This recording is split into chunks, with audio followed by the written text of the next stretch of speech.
Tanguay Électronique, en première ligne.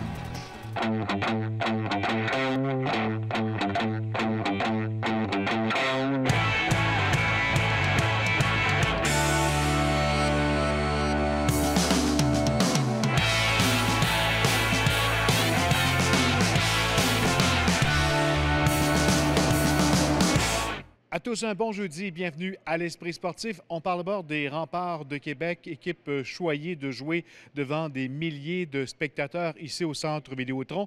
Il y a le spectacle sur la patinoire, il y a également le spectacle à l'extérieur de la patinoire, un spectacle haute technologie. Un peu plus tard, Jonathan Fournier nous amène à l'arrière-scène de cette ambiance haute technologie. Mais d'abord, parlons des Remparts de Québec qui, ce soir, recevaient la visite de l'Armada de Blainville-Boisbriand. Le défi s'annonçait de taille pour les Remparts face à l'Armada version améliorée. Le gardien qui se lève est mis à l'épreuve rapidement en début de rencontre. Les visiteurs domineront au premier 20 avec 2 buts et 14 lancés contre 2. L'ancien du Cabreton et d'équipe Canada Junior, Pierre-Luc Dubois, ouvre la marque à 6 minutes 23. Il prend de vitesse le gardien des Remparts, c'est 1-0. Québec a le malheur de se retrouver en désavantage numérique et Alexandre Alain ne met pas de temps à doubler l'avance des visiteurs. Pierre-Luc Dubois participe à ce but. Les Remparts reviennent en force au début de la deuxième. À 32 secondes, Philippe Kourachev et Dimitri Binouitski préparent le but de Mathieu Ayotte bien posté à la droite de Samuel Montembeault. C'est 2-1. L'Armada reprendra son avance de 2 buts en fin de période, malgré les prouesses répétées du gardien des Remparts. Yvan Mongo marque. Pierre-Luc Dubois obtient un 3e point. L'Armada confirmera sa victoire de 4-1 avec un but marqué rapidement au début de la 3e période, l'œuvre de TJ Melançon. Je pense que la rondelle roulait pour nous autres. On a fait des bons jeux, des belles exécutions. Il y a quand même des choses qu'on veut toujours améliorer, mais je trouvais qu'ils ont sorti fort en début de 2e période. Je trouve qu'en 3e période, on avait quand même des chances, mais écoute, c'est une équipe vraiment talentueuse de l'autre côté. Ils ferment bien le jeu, il se passe bien la rondelle en zone offensive, puis on n'a pas réussi à avoir autant de tirs sur Montembeault qu'on aurait voulu. On n'a pas décollé en première période, c'est ça qui nous a fait mal. En deuxième, je pense qu'après ça, on a compétitionné, punition d'indiscipline nous a coûté un but là, par après, mais c'est vraiment la première période qui nous a fait mal.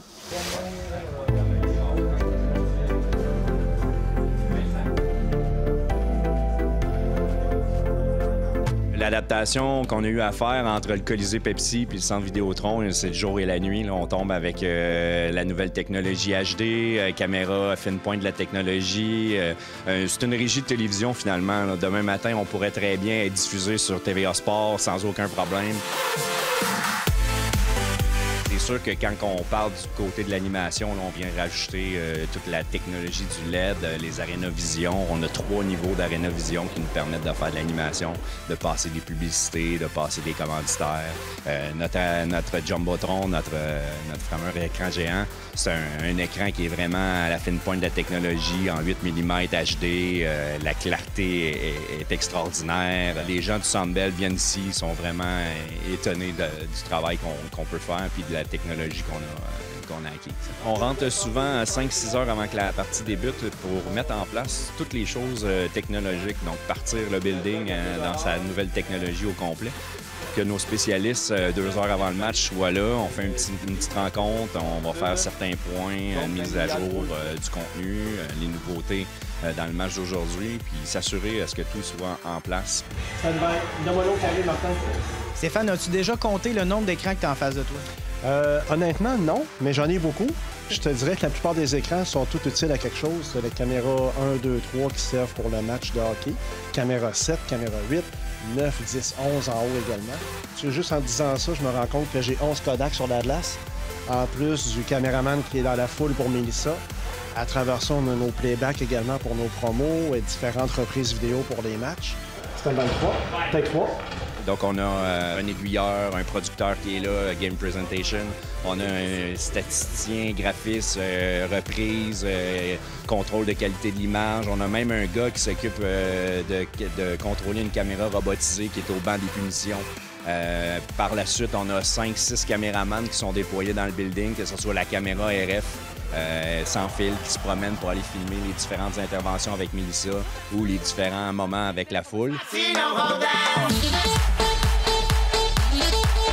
dans une aréna de hockey, puisqu'on a un spectacle très, très intense à la patinoire, il faut que la musique suive cette intensité-là. Donc, on met de la musique avec énormément d'énergie et qui font danser et frapper dans les mains. En fait, l'objectif, c'est de garder la foule dans le match avec le plus haut niveau d'intensité possible. Est-ce que les partisans des remparts sont en feu? Carl Labrie, c'est le maître d'œuvre dans le sens où c'est le chef d'orchestre. Donc, Carl qui est au banc, c'est lui qui va être à la première ligne de nous dire, il voit vraiment ce qui se passe au niveau de la patinoire. Il y a beaucoup d'annonceurs maison maintenant. La nouvelle tendance dans la Ligue nationale de hockey, parce qu'on est dans un amphithéâtre de la Ligue nationale où les annonceurs sont situés dans les hauteurs avec une équipe, une régie un peu distant. Moi, j'ai insisté pour être installé au niveau de la patinoire parce que je vais être au niveau des joueurs et je me dis, si moi je ressens des choses, bien, je peux mieux les communiquer. Il vient de marquer son 8e de la saison, le numéro 15, Mathieu Ayette. Lui va s'occuper plus du volet hockey, les buts, les punitions, ces choses-là. Tandis que Mélissa, elle va venir faire un petit à côté aux spectateurs pour dire voici les promotions qu'on a aujourd'hui, tout ce qui est concours, participation active avec le partisan, c'est Mélissa qui s'occupe de ce côté-là. D'ailleurs, n'oubliez pas de vous procurer votre alignement chanceux du match au coût de 2 $, de faire des jeux avec les partisans, de parler justement de certains produits qu'on a, aussi de faire de la promotion pour les remparts, de parler de notre boutique souvenir, de l'alignement chanceux, puis de faire des rappels justement aux gens qui sont présents au centre Vidéotron. Donc moi, je reçois à chaque match la liste des promotions qu'on va avoir, aussi un texte qui est déjà écrit, mais pour l'adapter au fait que mes interventions sont courtes et rapides, je m'écris rapidement un peu dans quel genre de phrase je vais pouvoir dire toute l'information que je dois dire. Je les écris toutes, mais je les utilise jamais. Je vais jamais avoir ma feuille à l'écran. C'est vraiment pour me mettre en tête les informations que je dois dire puis partager aux partisans. La partie de notre paye qu'on préfère le plus, c'est de voir les gens sourire, c'est de voir les enfants danser, les familles qui sont heureuses de venir ici parce que, nonobstant le résultat sur la patinoire, ce qu'on veut, nous, l'équipe d'animation des remparts, c'est quand le public sort du centre Vidéotron, c'est de sentir qu'ils ont vécu un bon moment d'émotion, qu'ils ont eu du plaisir, même qu'on ait perdu ou gagné. L'important, c'est qu'ils vivent une expérience et c'est ça l'objectif. À tous les matchs, l'Organisation des Remparts de Québec et du Centre Vidéotron doivent s'assurer de livrer un bon spectacle pour les gens dans l'amphithéâtre, à la télé et même à la radio. Mais pour la plupart des journalistes, c'est de la galerie de presse qu'on voit l'action.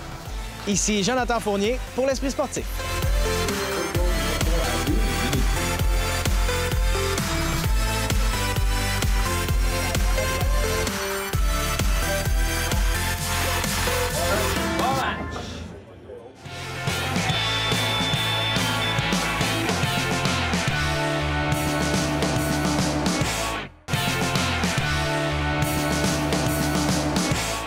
Atteint du diabète de type 1, la forme la plus grave de cette maladie, Sébastien Sasseville de Québec a choisi le sport comme passion. Au cours des dernières années, il a gravi l'Everest, il a couru dans le Sahara et il a traversé également le Canada. Jonathan Fournier a rencontré cet athlète conférencier qui vient tout juste de lancer un livre, Un pas à la fois.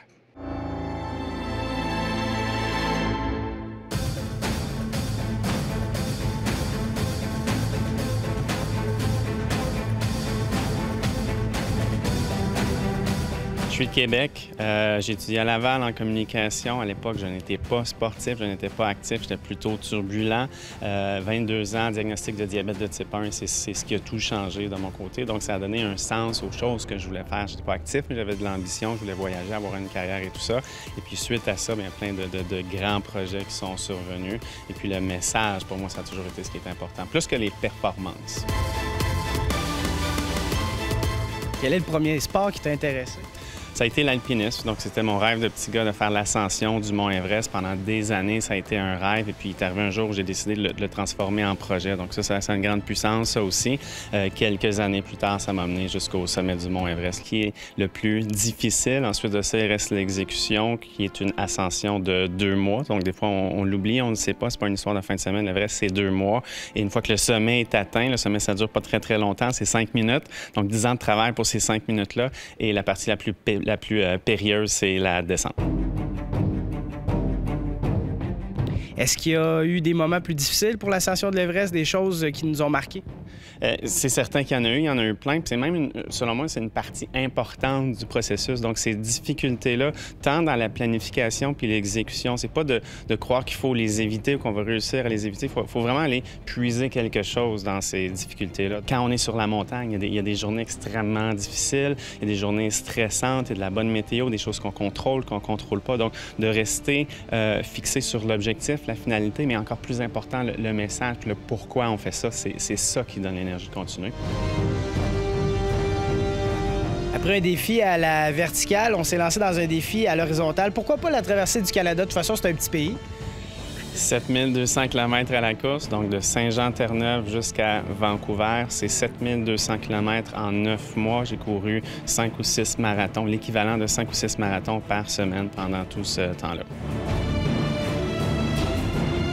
Le volume de course, c'était 40 km par jour que je réalisais en 2 blocs de 20 km. Donc 20 km le matin, une pause pour le lunch, un autre bloc de 20 km en après-midi. Je courais 3 journées consécutives de 40 km et ensuite de ça, une journée de congé. La journée de congé qui était toujours la plus occupée, qui était remplie avec des entrevues, des événements, la planification de la logistique. Donc course ou pas de course, ça a été une année complètement folle. Mais ça aussi, le message, tu sais, moi j'ai toujours dit, ce que j'ai fait, c'est pas important, c'est ce que ça veut dire qui est important. Donc, c'est pour ça que la journée de congé, elle était si importante parce qu'on voulait qu'elle serve à quelque chose et qu'on voulait faire rayonner le message derrière cette traversée du Canada là, à la course.